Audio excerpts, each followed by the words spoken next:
Welcome, everybody, to Dan Excelsior, the Mostly Marvel News. I'm your host, Ricky. Mostly Marvel News? Mostly Marvel show? Podcast? Something? It's been a long week.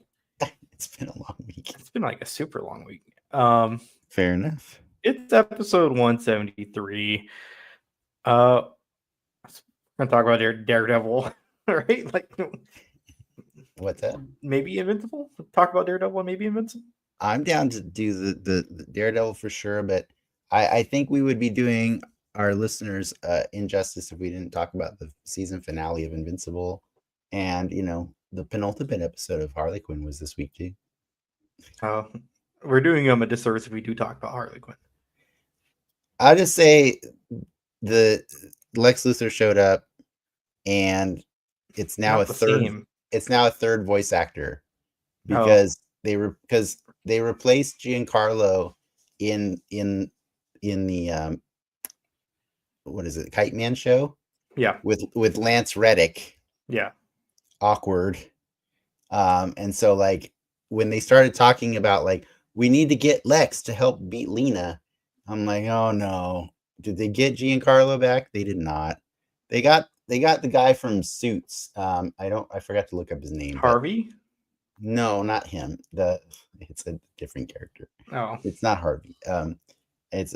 But he's good. But like, yeah, the show it's okay. It made me laugh like out loud like once, just because like Bruce Wayne is trying to help everybody. Like the city of Metropolis got bottled, and Lois convinced Superman to go on a sabbatical, or maybe Harley convinced Superman to go on a sabbatical. So there's no Superman to save the day. So Bruce is trying to like help do Batman things, but he's with other people. And Harley knows, from last season that he's Batman. So she's like having phone calls with him, and they're like trying to like pretend that they're, talking about like how he works with Batman and stuff. So that part's kind of funny because everybody's just like, why do you have all these bat devices? Like they don't get it. They don't understand that he's Batman. But like, anyways, the season or the episode ends with them sending a call out to Superman to come help. And I was kind of weirded out. I was telling Lindsay, I was like, well, that's kind of awkward if the finale of Harley Quinn is Superman coming to save the day. And she's like, well, it's not like they've established on this show that it's usually Harley and Ivy that save the day most of the time. So it's kind of fine if in this case, Superman. I was like, is it fine? Or is it more likely that Superman will show up, screw up somehow, and then Harley and Ivy will have to save him? She's like, it's probably that. So we'll see. I'll tell you next week. But there's my short recap. I think that was pretty short, right? That was short. That was short. That was the shortest one. Yeah. So we're good. Invincible was freaking awesome. I thought it was funny that in our own little group chat, like some of our friends have been trying to catch up on that show, and our friend Chi was like, yeah, I kind of stopped after the carnage of season 1, and I never got to come back, and I don't remember what's going on now that I'm trying to watch it again.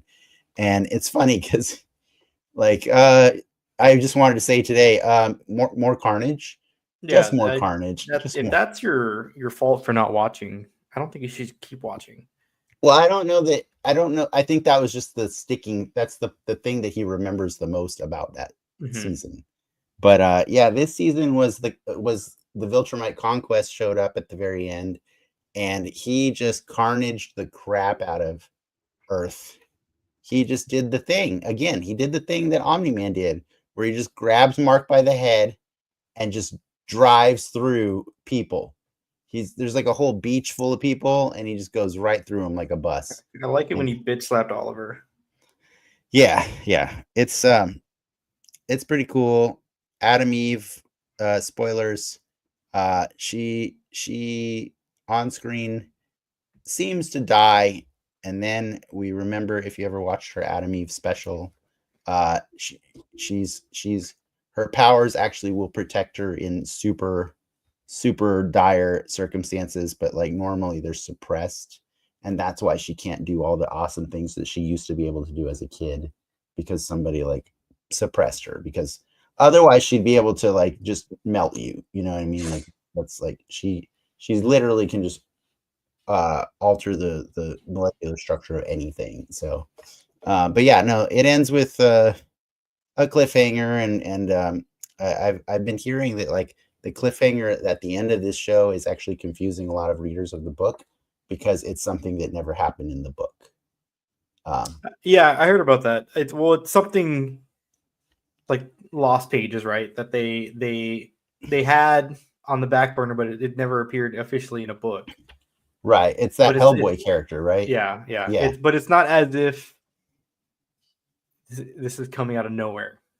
Fair enough. Yeah. Like, I appreciate that Robert Kirkman is always trying to go left when, whenever they went right on the original show, or attempts to, so yeah.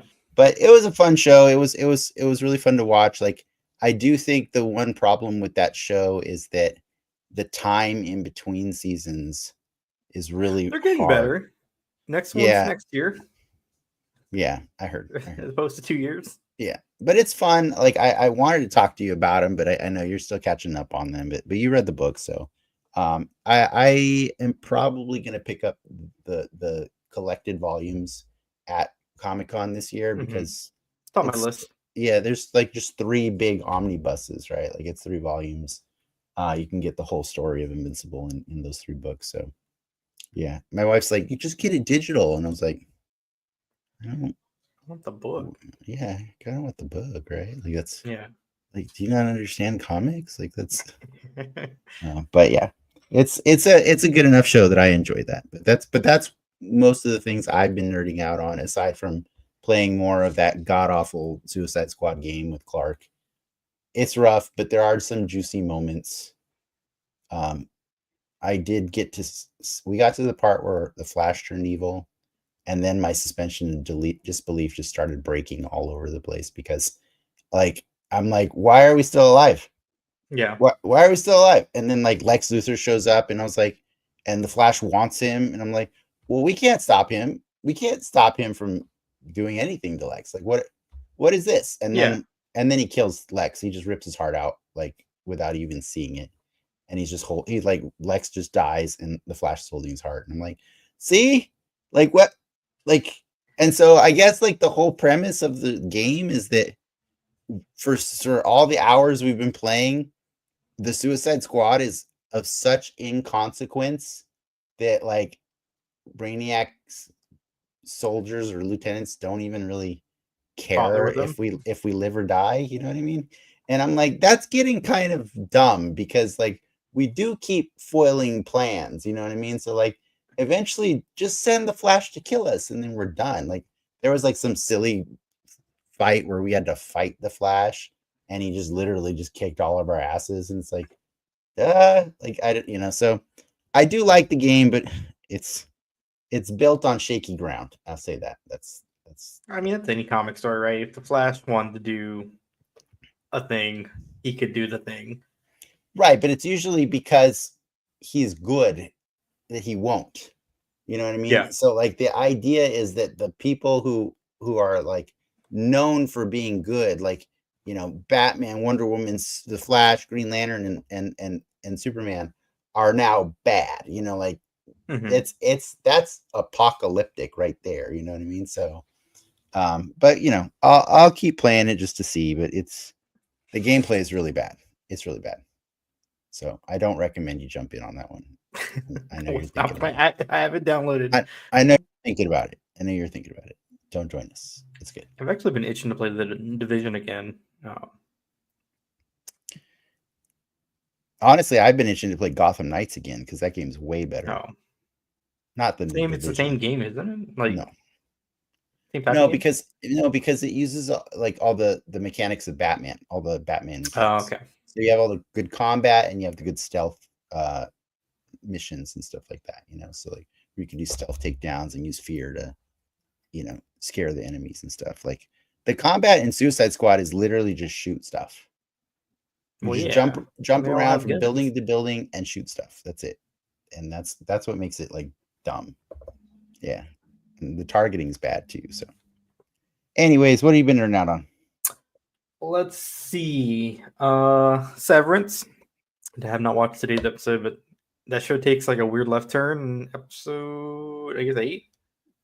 I guess I don't want to spoil anything, but you get to see more outside of Lumen, I guess. Like what that world is. And it's some interesting nuggets. Patricia Arquette, she can act. she knows how to act. She's really good. She's really good. Tell me when it's done, and then it's done next week. So next Thursday it's over. All right, sounds like. I mean, you can just get your month now, right? I could. You're in the window. I could, yeah.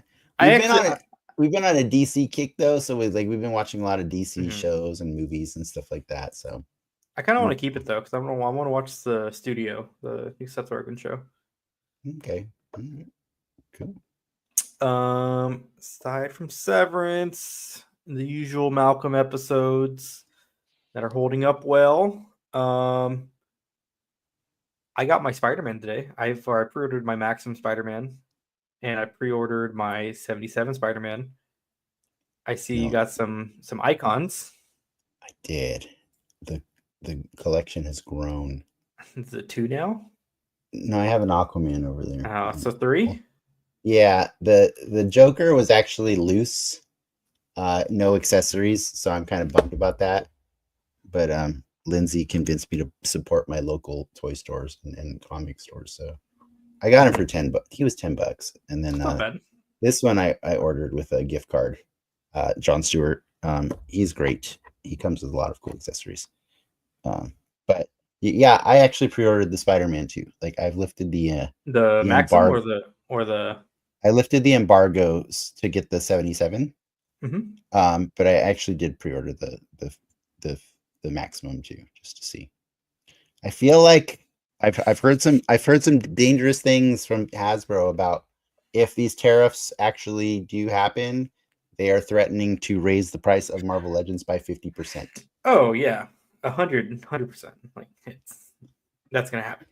Yeah. So I think I've also heard murmurs that McFarlane might be looking to take over the Marvel license, and I'm like, I doubt that's going to happen, but some people seem very confident in it. So. I don't like the way their toys feel.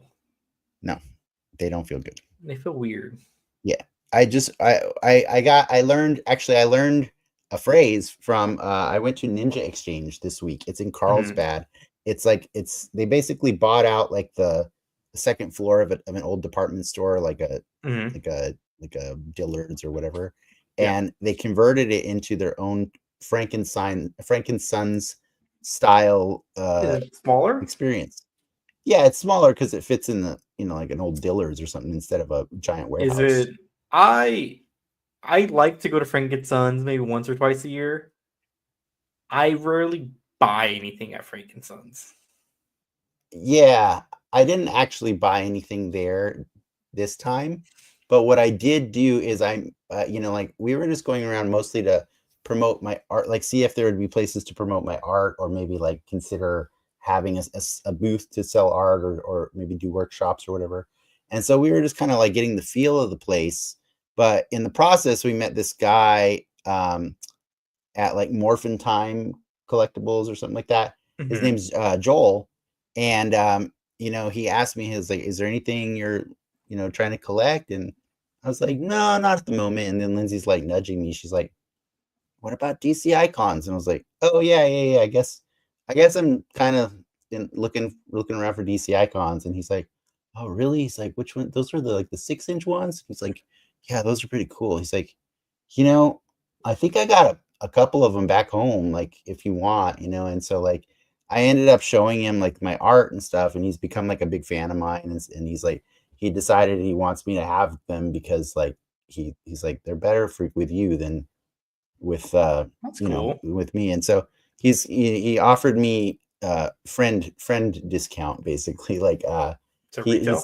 he's like, I'm not going to charge you Frankenson's prices. And I thought that was really funny, because like that, as much as Frankenson's is cool, it is notorious for being It's like like overpriced. egregious on like Yeah.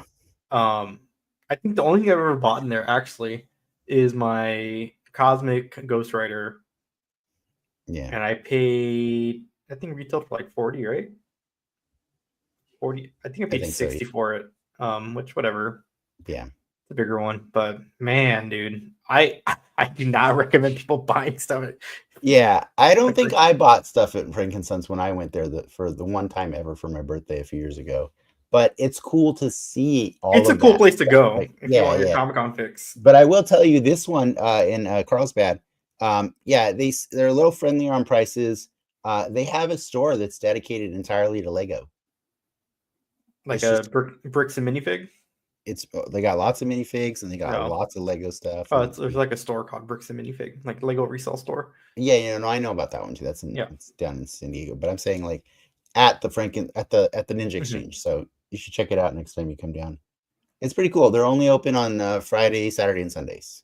And like we went on a Sunday, and it was kind of like it, because like they don't always work. You know what I mean? Like it's like Frankenson's, like where it's hit or miss. You just show up.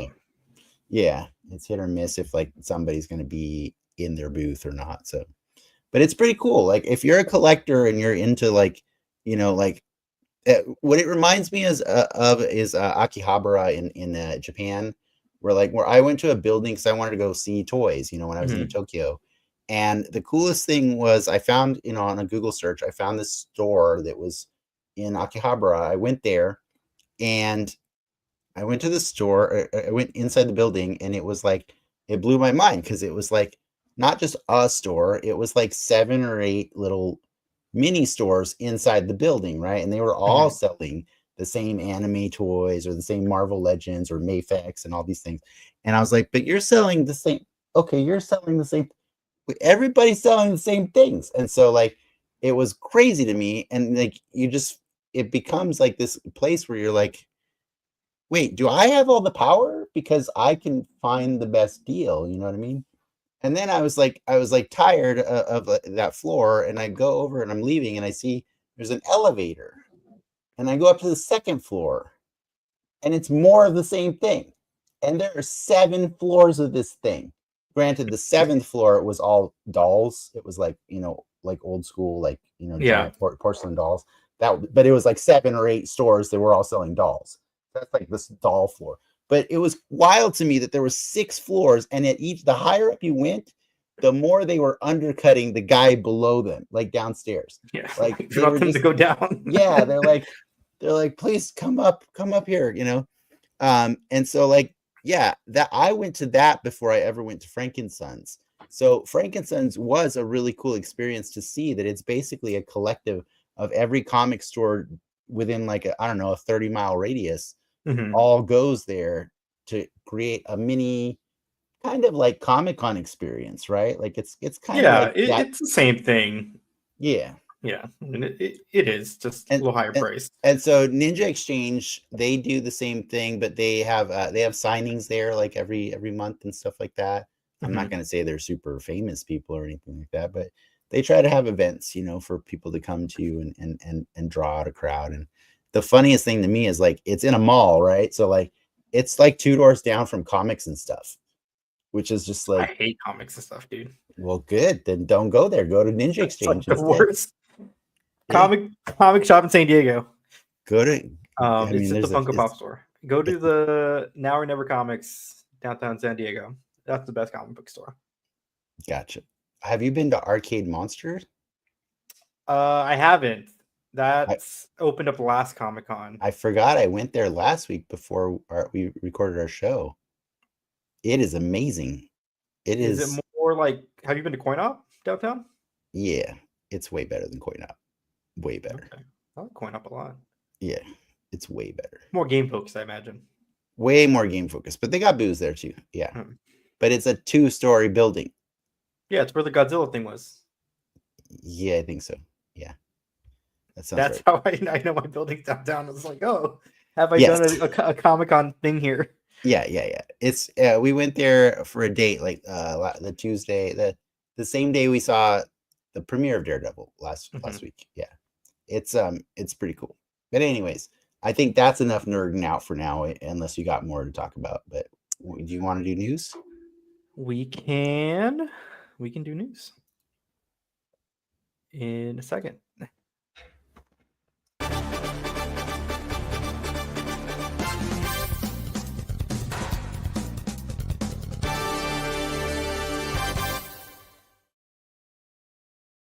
We can start out on a bummer.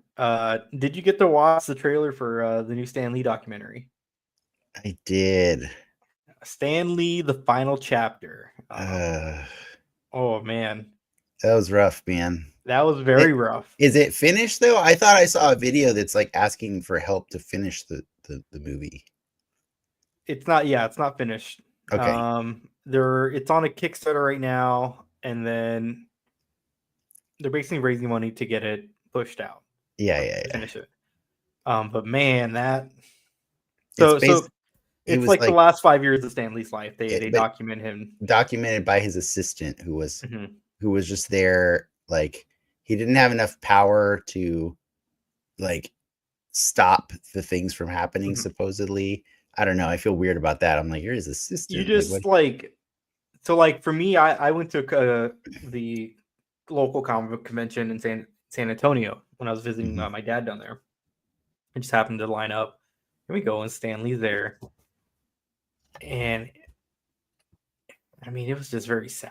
Like, yeah, they just wheel him up, right? Yeah, I felt like when you see him at Comic-Con, there's also almost a sense of like he owned, I don't want to say owned the place, but like that was home, right? That was home base. Yeah. Comic-Con's a big one. But to see him at the San Antonio Comic-Con,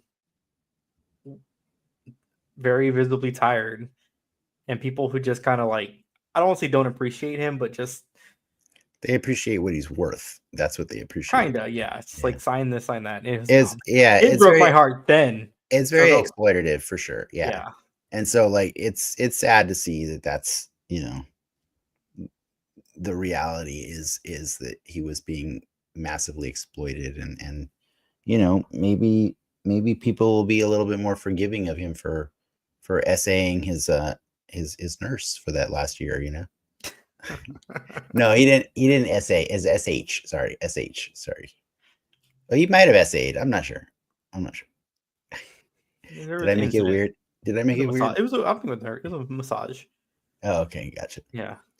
No, I do feel bad, like knowing anytime old people get manipulated like that, it's just disgusting. But like knowing that, Stan Lee was no different, even though he had all this wealth and all this fame and success, like that people younger than him were able to just like push him into a corner and say, wait here until it's time for signing.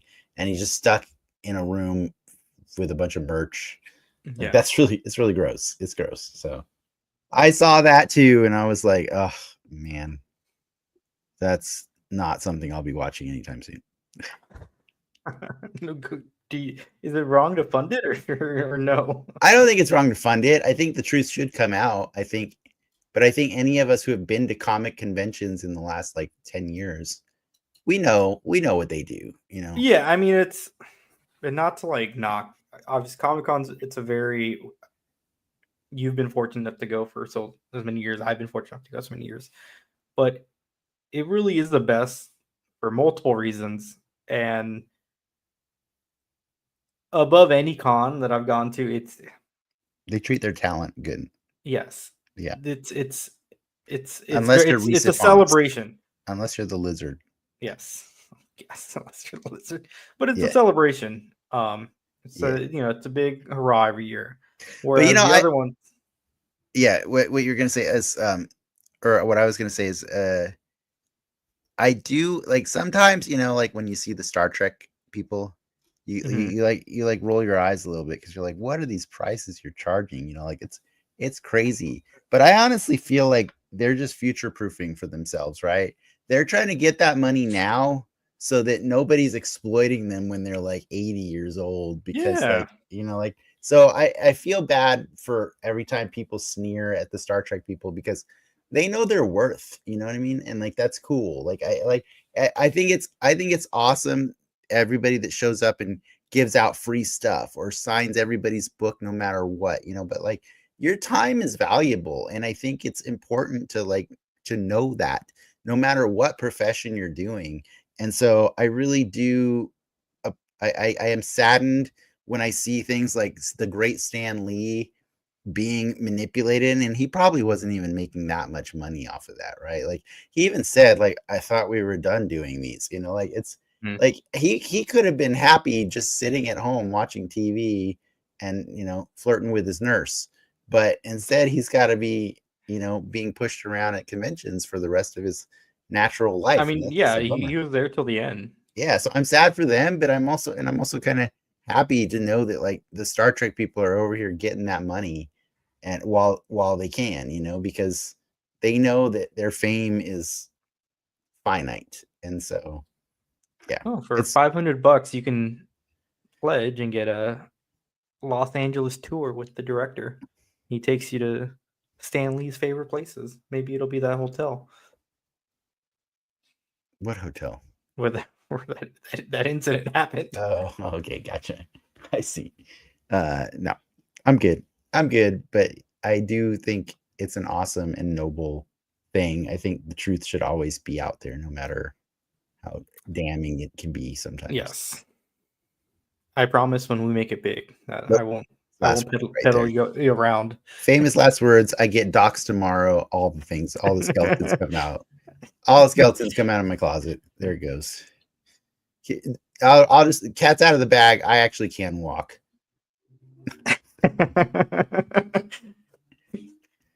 Doja's coming after you.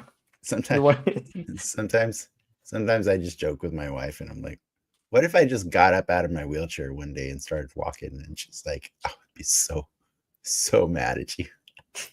I would be so mad. Yeah. Anyways, brand synergy's happening. Thunderbolts movie coming out in May. Actually, a new trailer came out last week too. But that new trailer was hot. I didn't have it on the news, but it was kind of. I will say that it was sexy. It was a sexy trailer. They're name dropping a lot of movies or all the other work that their talent and the creators it's have so done. Good. I saw somebody like ragging on them because like it's kind of beneath Marvel to be doing that, and I'm like, no, I don't think you understand. Nothing's beneath Marvel. One, like, and two, I think it's awesome that they're celebrating this amazing amount of talent that is involved in this movie that probably wouldn't be acknowledged otherwise. You know what I mean? A lot of people are going to write off this movie just like they wanted to write off Guardians of the Galaxy or Ant-Man back in the days because I don't know what these things are, so I don't care. You know what I mean? And so I think it's good to get the ball rolling now and say, guys, you're not going to want to sleep on this one. It's going to be good, and I've been very excited for this movie for a while now. Like I think it has the potential of being good. Am I as excited as I am for Superman? No, not even close. Not even close. Superman number one right there on my list. But I am very excited for Thunderbolts, and it's like in 2 months, right? May? Less than 2 months, yeah. May 5th. Less than 2 months. I'm excited for that one. So I'm proud of them for listing like the costume designer from Everything Everywhere, whatever, all the different things they listed. It's hilarious, but new Thunderbolts team in the comics is happening for the new Thunderbolts comics. You're getting in the lineup. Where's my list? You're getting the Hulk, the Winter Soldier, Carnage, X-23. Is it Clea, right? Clea. Yeah. And Clea. Black Panther and Namor. Okay, that's a weird ass team. Thunderbolts team, especially because of the Carnage. The Carnage part is the dangerous part. I mean, he's like the only criminal on that list, technically. Yeah, that's why it's kind of weird because it's like he's a really bad criminal. Like he's really, really bad. Like he's a serial killer. Like Like, so it's kind of gross to me that all of those heroes, I mean, in fairness, Bucky's a serial killer too, for sure. Like, Yeah. he's absolutely a serial They're killer. gonna gloss on it in the movie, but like the man that killed JFK is going to be a congressman in that universe. Oh, that's fair. That's true. I mean, that's probably true in real life though too. So like, yeah, you're all yeah. yeah. Yeah. All Anything right. else? Any other news? Last bit of news. Don't tell From me McFarlane got Deadline. Marvel. No. Sadie Sink from Oh, Stranger yes. Things is joining the Spider-Man 4 cast. Who you thinking? I can read you the rumors. I know there's people that are like, make her Mary Jane. I'm like, you already have Mary Jane. You get over it. It's not happening. You gotta get Mary Jane. I don't know that I care who she is because she's a good actress, and like at this point, I'm pretty confident with like all the things that they've done so far with those movies. But if I had to just throw one out there, it would be cool if she was Screwball. That was not on the list. Oh. The list is I'll say Emma Stone, but Gwen Stacy. Yeah, no. Gwen Stacy, Firestar, or Jean Grey. Yeah, I've heard the Jean Grey rumor too. She's been tied to Jean Grey for like a hot minute, but I don't know if that's because she just has red hair or if that's actual. Yeah, I mean, I get, if we had Clark on the show, he would be like a strong advocate for the redheads being properly represented, and so it would be nice. I don't want to be one of those guys, but it would be nice if at least Jean Grey was an actual redhead in the movies, just because like I get it. Some of them you got to replace. Like we took away Daredevil's red hair. We took away not Cyclops. We took away Mary Jane's. There's so many that have gotten taken away. Can we at least keep Jean Grey? It's pretty damn iconic. Like it's gonna be weird. I honestly felt like Famke Jensen's hair was not red enough back then too. I mean, but it was like the color red. She didn't have red hair. You know what I mean? I know. Right. She was a brunette with dyed red hair. Yeah. It would be nice to have a pale complexion redheaded person be Jean Grey. But I'm not gonna be mad if it's not. That's why I'm saying it would be cool. Screwball's fine. It'd be nice to have a younger Jean Grey, right? It would be nice to have a younger X-Men in general, with the exception of Wolverine. Wolverine can be 40. That's fine. That's cool. In fact, I'd prefer Wolverine's 40 and the rest are kids, because like the first class team, they are teenagers, right? They're all teenagers. But like, I really want people to understand how gross Logan is when he's hitting on Jean. You know what I mean? Like Logan's like 200 years old. Okay. Like he's telling me the professor peddling out these kids. That's true. That's true. The professor's kind of weird too. So, but yeah, no, it's, I'm not mad if there's an X-Men in there.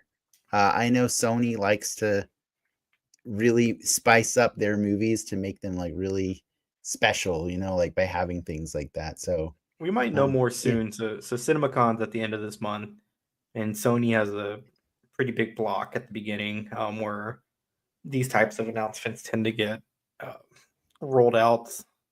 So we'll see. It was funny to me last week in Daredevil when Wilson Fisk is mentioning like that we don't need vigilantes dressed up as devils or white tigers or spiders, in wearing masks. And I was like, wait, doesn't everybody know who Peter is? And then I was like, oh wait, no one knows who Spider-Man is anymore. I kind of forgot the ending of that movie is like, no. The more the show goes on, I'm gonna be pissed for the show is like, I just need to see like evidence Spider-Man was here.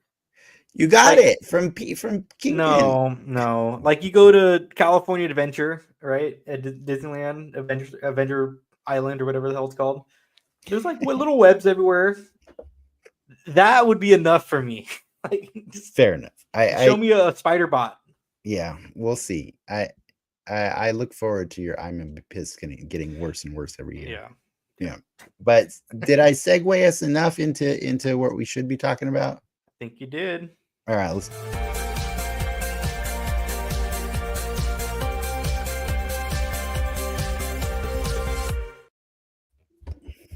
Daredevil Born Again, Season 1, Episode 3. Did the episode have a name? Yeah, it does. I had the name for it a second ago. Where'd it go? The Hollow of His Hand. The Hollow of His Hand. So I just want to put this out there. I thought it was really funny. Last week, the internet was pretty polarized on Daredevil Born Again, the first 2 episodes. A lot of people either loved it or a lot of people really hated it. I was on the love side. I think you were on the love side. I liked it, yeah. I think Clark was on the love side.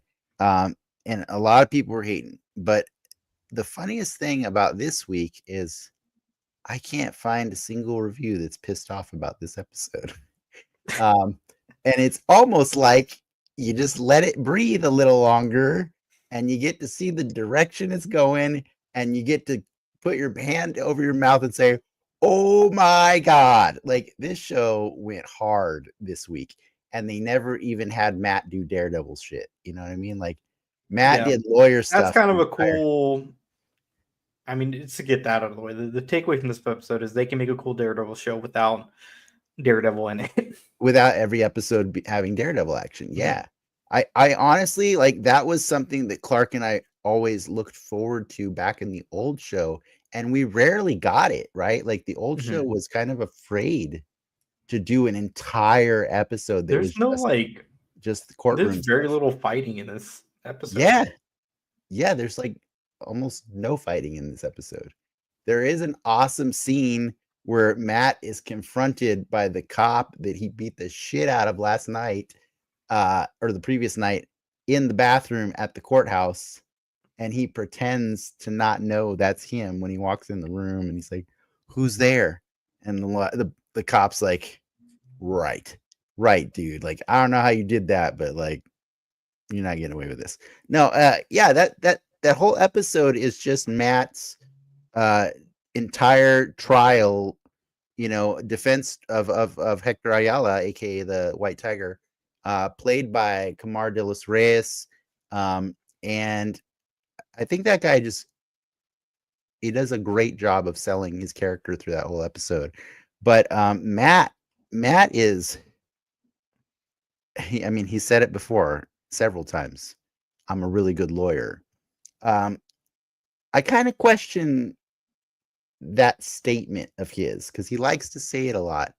And so the end result of this episode is he does get Hector off. Yeah. Like he's not guilty verdicts on all counts. The cops in the room are super pissed off. There's a whole cool, like, exciting moment in the middle of the episode where they have their secret witness, and they, Cherry has to like do some crazy, ball and cup tricks. Ball and cup tricks to get into the place. And then that guy ends up like totally blowing up the whole thing by not by perjuring himself and saying, no, I was just at home.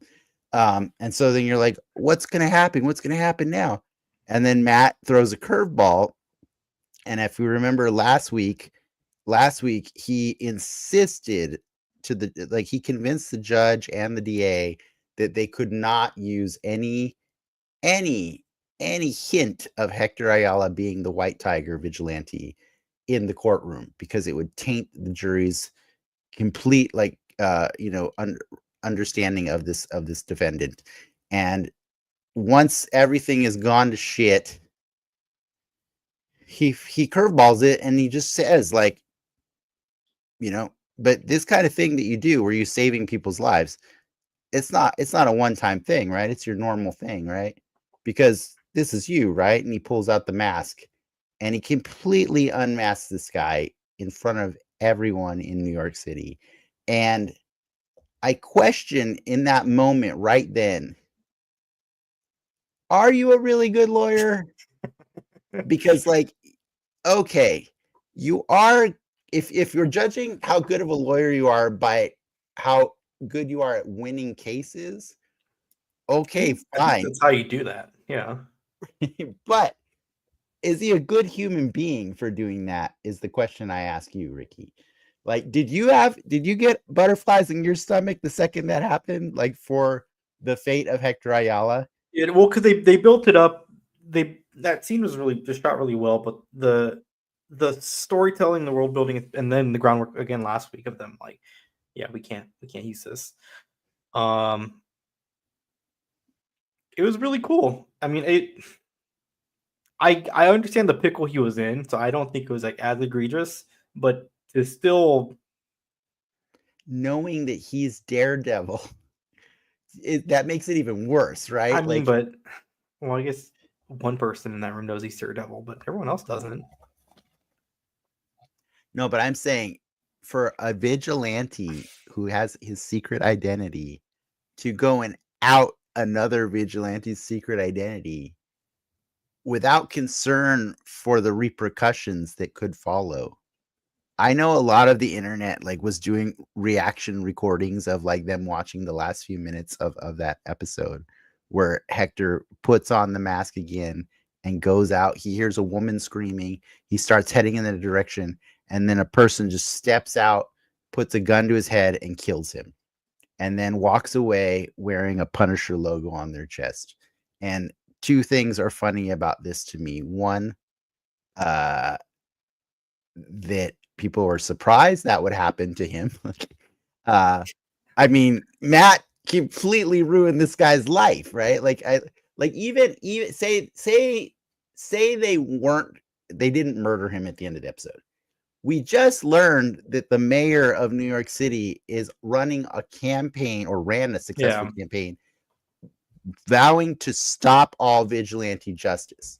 So even if they didn't murder Hector that night, like, which, wow, that's balls on him to go out as the White Tiger the night he got, you know, I mean, I put this more on him, right? He's like, you can't do this anymore, and then right, but first thing he does is go out. Even if it wasn't that, Wilson Fisk could still come at him for that, you know, like they could come at him legally for practicing as the White Tiger. That's what I'm saying. Like, his life was blown up either way. So like, at least this way we get the next White Tiger, which is the one everybody wants anyway, which is Angela, you know what I mean? So we get the female one coming at some point. We saw the picture of his daughter on the wall at one point in the last episode last week and stuff. But yeah, the second thing that I find funny about that last scene, and I know it's a sad scene, I know it's a very powerful scene. Don't mistake me. I'm not trying to take away from that.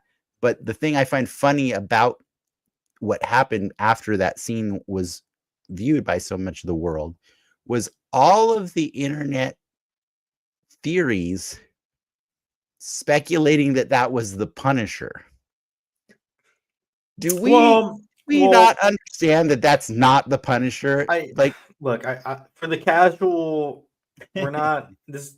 The show's for everybody. We're not going to gatekeep, right? I'm not trying to gatekeep, but like, if someone sees someone get shot and they're wearing a Punisher logo, like, okay, what's the Punisher doing? And then if you think back historically, the Punisher, right? He's an assassin hired by the Kingpin. That was a whole weird, confusing thing, but yes, sure. Whatever. Yeah, so like, I don't think that's Frank. I don't believe that's Frank at all. But because you know Frank, because of you watched the Daredevil, right? Because you watch Daredevil, you know who Frank is. You know, I think it's exciting, right? Because now, it's exciting because Frank's gonna come. Frank's gonna come, but like, this show, the end of this season is gonna be interesting because it's gonna. If you're still rocking a Punisher logo after this, watching this show, you're either all the way in, or you know, unless the whole point of this season is to fix it so that only cool people rock the Punisher logo. Like, I don't know, but I do feel you on this one. Is that like it's? I think that's what I'm saying is that is that I don't think you even have to know the Punisher to know the type of people that rock Punisher logos in the real world. You know what I mean? And that's what this show is trying to make a point of, is saying like, I mean, I'll hey, counter and say like that's a very American thing. yeah. Well, I'm just talking about American audiences. Okay. Sorry. You know what I mean? So like, if you know the type of people that rock a Punisher logo, then you know that was probably the type of person that killed, Yes.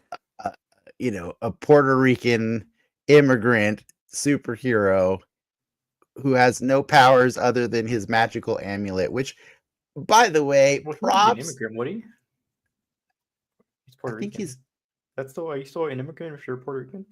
oh, yeah, you could be right. You could be right. Yeah, fair enough. That doesn't make it any better or worse. I'm just No, sorry. You but cut me off. it makes it on brand for a non Frank Castle to do that. You know what I Yes. mean? Yes. Um, I I'll say this. My favorite part of this episode, so this is a slight pivot, or this is a pivot, is this is the first courtroom scene that we get from Daredevil in this show. We did get a courtroom scene with Daredevil and She-Hulk. But it was played for laughs almost. It's almost kind of a jokey mhm. scene. It's weird that he can practice law in California and in New York, right? But in this It's as not part weird if he's actually taken the bar exam in those. You just have to. yeah. You can get instated in more than one. They didn't show me that side quest. Yeah, I know, but I'm saying you can do it. Yeah. It's doable. I've watched Suits. I've watched many seasons of Suits. All right. Well, okay. Back to this episode. As part of Matt's defense for Hector once he's outed, right? In like he's a hero, he's a good noble citizen, is the fact that he didn't have on his amulet while he saved that cop. I know. And they play it so straight where it's like he Yeah. didn't have the superpowers that his amulet grants him, and That's what that I was. shows like Yeah. true character. And it's like everyone in that courtroom just sitting there, and we're at a point in this universe now where Yeah. magic amulets are just like pieces Yeah. of evidence, or like Yeah. they prove intent. I think that's an awesome point. I was gonna mention it. That's what I was where I was going actually. So it's cool that you went there. But I'll juxtapose that with, again, we were talking earlier today about the Invincible season finale and how, like, people are just getting slaughtered all the time on that show, and it's causing me to constantly think about, like, what is it like to be a person living in the Invincible universe, right? That's got to be terrible. You have to be on edge all the time. But like, I really like that in this episode of Daredevil, it allowed us, the people who have been watching the MCU for like almost 20 years now, it allowed us to like understand and feel like relatable, to the people who live in the MCU, because that is at this point in the MCU, you have had multiple alien invasions. You've had two blips, one that erased half the population of the universe and the other that brought them back. You've had Doctor Strange running around fighting crazy, like, interdimensional beings on the streets of New York all the time. You got Hulks, you got gods from Asgard, you got it all. So, like, I don't think people should bat an eye at a random vigilante that has a tiny magical amulet that he wears to go out and save people's lives. And I think that was masterfully done, like at both times, last week and this week, when he just mentions it so casually, as like, this is what it was. He wasn't even wearing his magic amulet, like, it really does establish that this show exists in the universe that we know. And I think that, I don't know, man, I feel like the world building in Daredevil has always been so good, but like, now that we're like officially saying it's the MCU, it's just top notch. Yeah. Like, it's so good. One of my favorite parts of the show has been, I didn't like it at first, was the BB stuff, the BB or little cutscenes. It grows on you, huh? Yeah, because I feel you get this slice of the New Yorkers, right, talking about New York, and like, oh, I don't think it's gonna get a fair trial, and it's not right, but hey, that's what it is, or like, I think you should go to jail. Like, you're getting some nice world building on like what everyone's vibe is around superheroes. It matters to the story what the public sentiment is, and we know that, and we have to be reminded of that, because that's the same public that elected the mayor. And the mayor takes a back seat in this episode, right? Fisk is almost not in the episode at all. And that's why it's so much worse when he shows up at the end, right after the verdict, and he's like, no, this verdict, we can't have this. Yeah, this is not good. And you're like, oh no, this is not good. By the way, also, I need to just point it out. I will say I'm not versed enough in the comics to know what did Wilson's like assistant or right-hand man mean when he says, I don't work for Fisk, I work for the man. What was that? I took that as like he worked for Kingpin. Like, there's two personas, right? Or is there a boss that's overseeing everything that's happening here? Who would oversee? I don't know. That's what I was saying. Like, I was kind of like, because I feel like that guy is probably the one directly in charge of all of these cops with the Punisher logos. You know what I mean? These cops with the Punisher logos are they're like a cult. They're like some secret like club of people. Not so secret, honestly. That one dude had a tattoo on his neck, man. Like, come on, man. Like, come on. I didn't take it anything more than like working for Kingpin, but all right. I mean, the only one that would probably be higher than Kingpin would be like Val, right? In terms of like running the show in some weird ways. If it ties into Thunderbolts, that'd be pretty crazy, right? Yeah. Yeah. Well, this is the second episode in a row without Daredevil in it. I was fine with it. I know. Well, the rumor was before the reshoot. You didn't see Daredevil till like 6 episodes in. I thought last week you said 4. It's like 4. It's 4 to 6. Okay. Well, I'm going to bring that question to you then. How many episodes can go by without a Daredevil for it to start getting a little weird? What's your limit? Well, I guess that depends.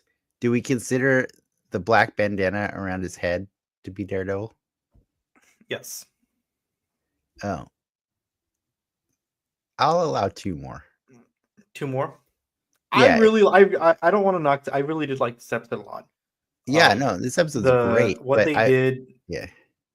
I liked how there obviously there wasn't a cliffhanger, but you got to see the whole trial through and through, right? It has a first act, second act, third act. I could do a couple more episodes like this, but after a couple more, but we know that it's about to get real next week, right?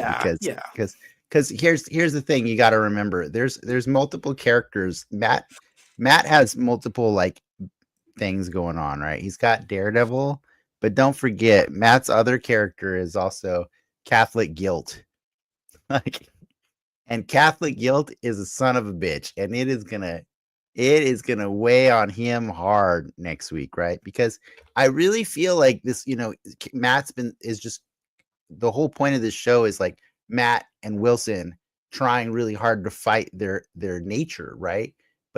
But they're not gonna succeed at it. And I think what this episode was showing you that Matt was so determined to get this vigilante an innocent verdict that he was willing to sacrifice this person's. Well, he succeeded, safety. Right?